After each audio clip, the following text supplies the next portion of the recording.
Okay, we're live. Hello, hello. Did you know that the voice that your child will carry for the rest of their life is not their own voice? It's yours. I want to start with telling you a little story.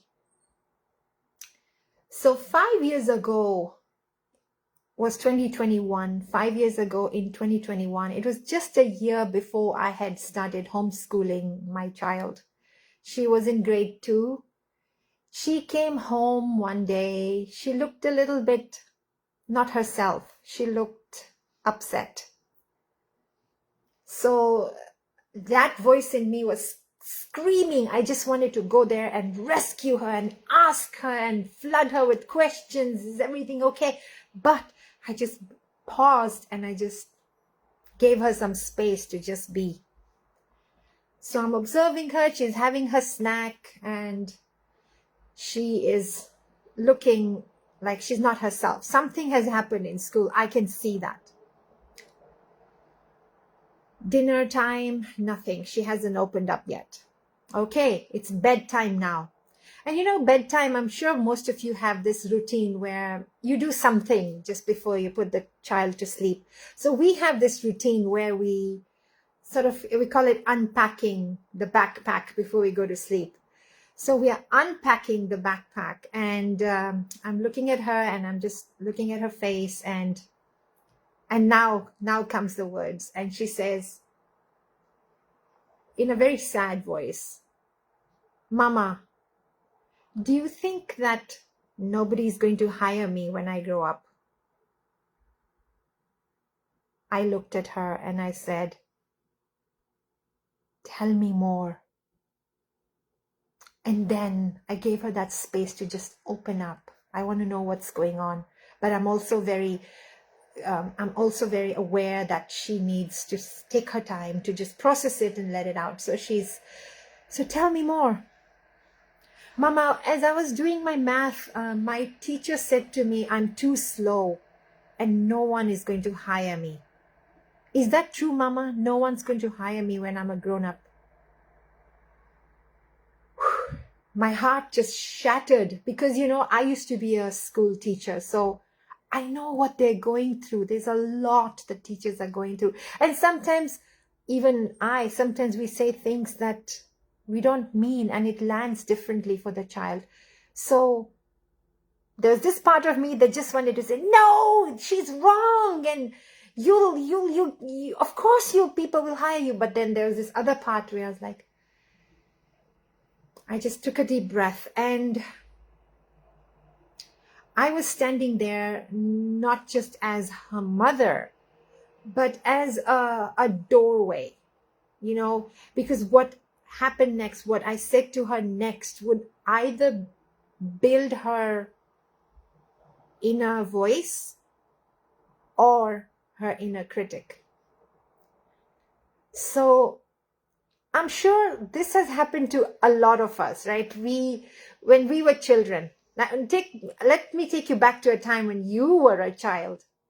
You may not remember the lesson, but you might remember the phrase that was said to you as a child. For example, "You're not good enough," or "What's wrong with you?"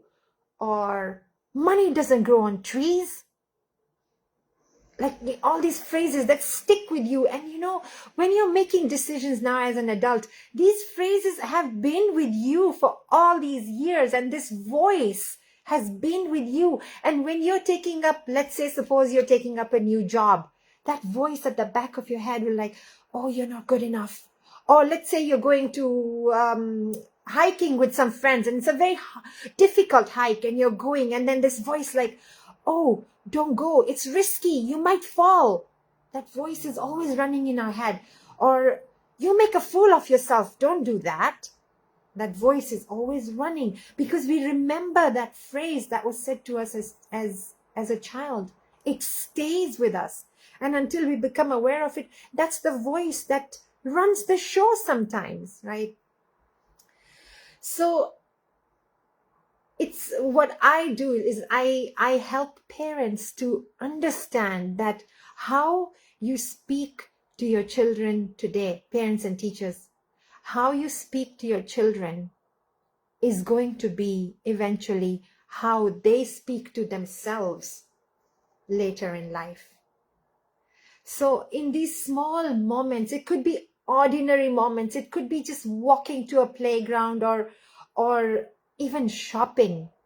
What are those small, tiny things that we say to children? What are we planting in them? Because these small, ordinary moments eventually become their inner voice, eventually become their experience, their belief system,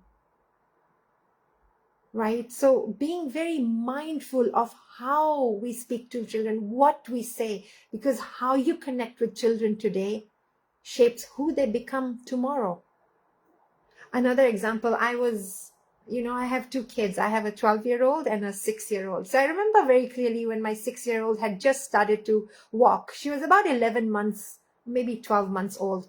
And she's there walking and really excited about this new independence she's just had, being able to walk by herself.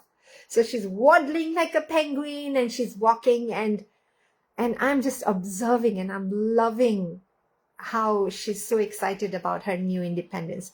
And then suddenly, she starts running. She runs to the playground and she lost her balance. And there she fell down, face flat on the ground, and she's screaming. I run after her.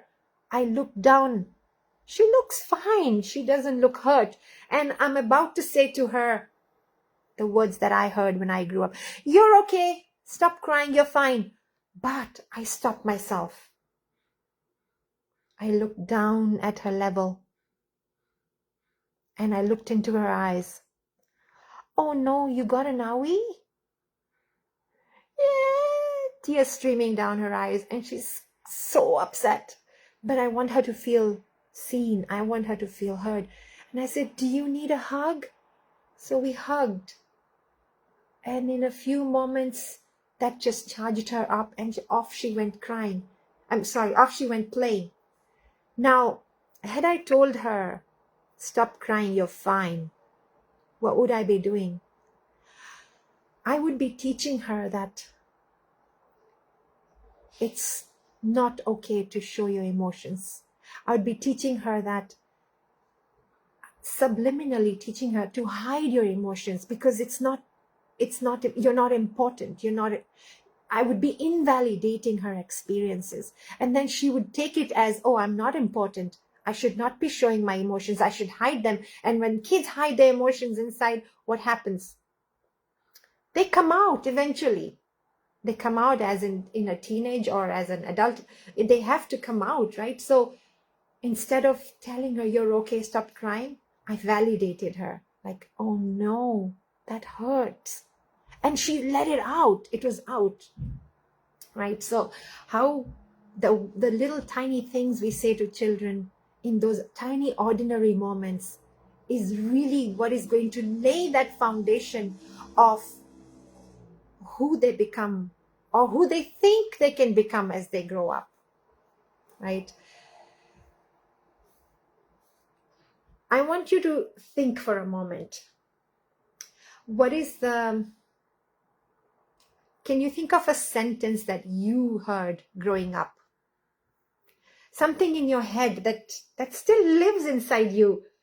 For me, it wasn't a sentence. For me, I was given a label. I was given a label, and it was PC. PC, which stands for problem creator. And I was so proud of that label, problem creator. I was like, yes, I can create problems. I can make things happen. Oof, I'm so powerful. Like, I'm a problem creator is what I believed most of my adult life. And then I owned it. I questioned it. I didn't challenge it. My subconscious mind believed it. So everywhere I went, I showed up as a problem creator. And it showed up in my relationships. It showed up in my decisions. It showed up in how I saw myself. And it wasn't until much later in life that I realized that that is not who I am. That is just a story that was spoken into me. I'm not that. And then one day, a few years ago, I shared this with my daughter. She was 8 years old a few years ago. 4 years ago. She's 12 now. So 4 years ago, I shared it with her. I said, Noor, you know what? I'm trying to get rid of this label. I used to be called PC, and I'm not a problem creator. I'm not. I'm trying to get rid of it. And then, you know how children have this wisdom in them. So she comes to me and says, Mom, you're still a PC. And I said, what? What do you mean? She says, Mom, you just need to change the meaning of PC. You are a people connector. And I thought, yes, I get to keep the PC. Whoo! I'm still a PC. So anyway, yeah, I wanted to share that, you know, something so powerful that once the words that used to limit me could be rewritten. I can rewrite the story with the help of my 80-year-old child, you know. So children don't just hear what we say. They build that identity from what we say. And that voice can stay with them for a lifetime. So a whole lifetime. So here's something simple that you can take with you today. Before you speak to a child, pause and ask, is this the voice I want living inside of them? Pause and ask, is this the voice I want living inside them? Because in everyday moments when we say, hurry up, what's wrong with you? Stop crying. We think they're just small things, but to a child, they become identity. So instead of saying stop crying, we may say, oh, I see you, that hurts. Instead of saying, you're lazy, we can say, oh, I see that you're moving at your own pace. Instead of saying, what's wrong with you? We can say, what happened? Tell me more. What's going on inside of you? Because every word that you choose is a seed. And over time, that seed becomes their inner voice. Sometimes I watch my daughter. Now, she falls, she pauses, and then she says, I'm okay, I can do that again. Because that voice is no longer mine. It's her own voice. And that is actually the greatest gift that we can give our children is not perfection, is not control. We can gift them a voice inside them that is kind, that is safe, that is strong. Because long after we are gone,